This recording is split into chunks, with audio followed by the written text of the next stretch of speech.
zijn nu bij Dr. J. Haviser en zoals ik vele mensen vraag hun opinie over de toestand wat op het ogenblik zo heet hangijzer is op Curaçao, provincie of onafhankelijkheid.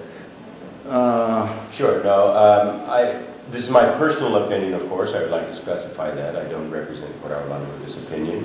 My personal opinion is that in dealing with this issue of degrees of sovereignty, I think that we have to look at it from many different angles and realize that there's not one simple solution to this issue.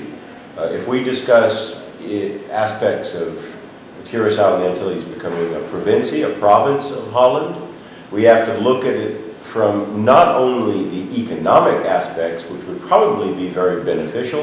I think economically we would have a great deal of growth and expansion in the Antilles with a province status.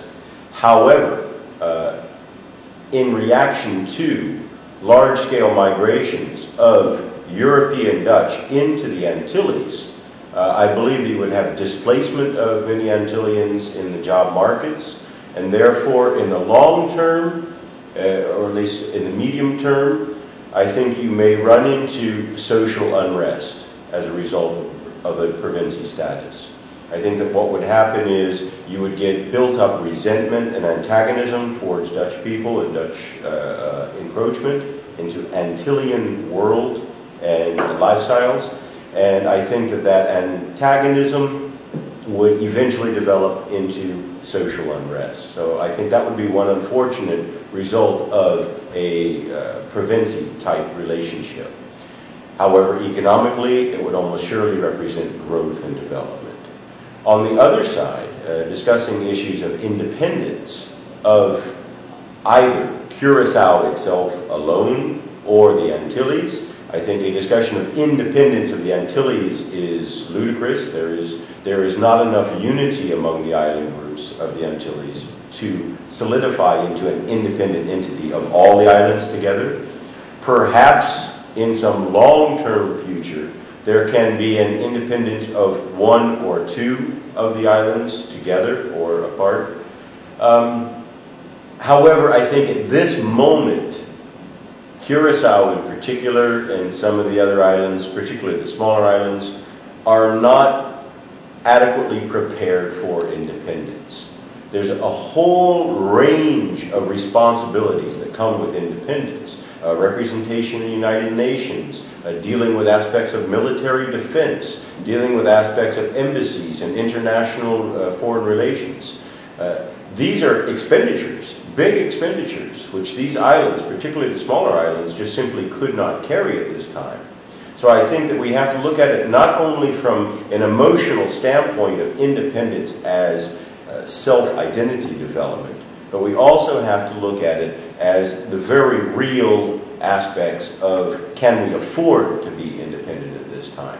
I think that we in fact are going to probably need to maintain a relatively similar relationship that we have now with Holland for some years into the future, and hope that it will be able to eventually develop into a more independent entity, but not necessarily independence of the Antilles, and particularly Curaçao. Something like the Commonwealth in English. A Commonwealth status would be perhaps a model. I think that the idea of the départements of the French islands is, of course, closer to the province concept, and yet they have a great deal of autonomy.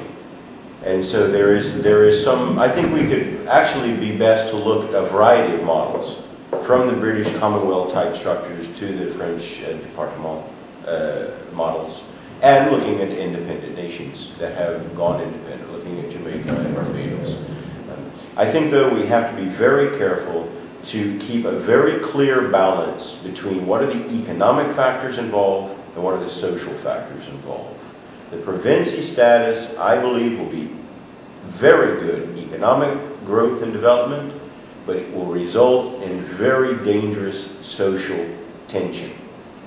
I think that an independence relationship, as a sovereign independent, will result in easier social or more equal political status representation dealing with the Dutch.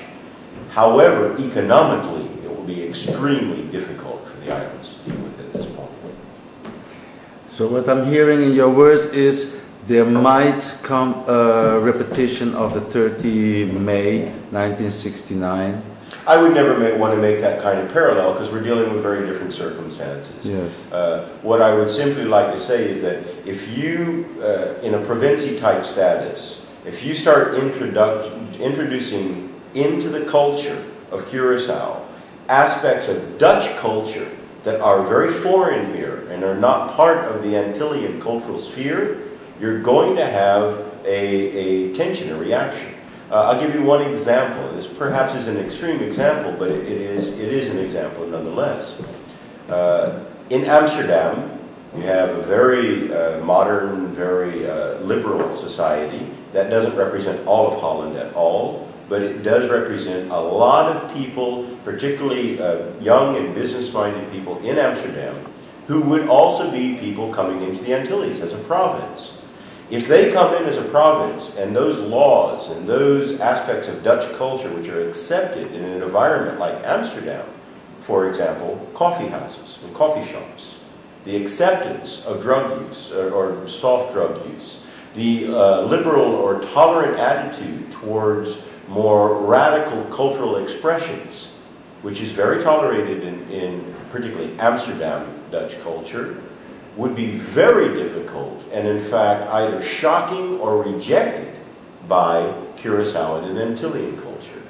You're not going to be able to introduce into Curaçao culture the coffee shop concept that you have in Amsterdam. The culture here is not tolerant towards drugs in those ways. And you're going to run into those kinds of conflicts, I believe. Not to mention the very basic fact that if you have large numbers of young, dynamic Dutch workers coming into the workforce of Curaçao, displacing Curaçaoans who could have had those jobs, you're going to definitely get resentment at that point. And also the gay culture in Amsterdam. Well, tolerance to general cultural perspective. The homosexual, gay and lesbian communities, very accepted in Dutch culture. They're recognized in Antillen culture, but not very well accepted, and certainly not promoted. So there's a range of cultural baggage that is tied with Dutch culture that if it's forced into an Antillen cultural context is going to result in tension between the two groups. Can I thank you very much, Dr. J. Haviser, for your comment again, and we'll see each other in the future, without doubt. Oh no.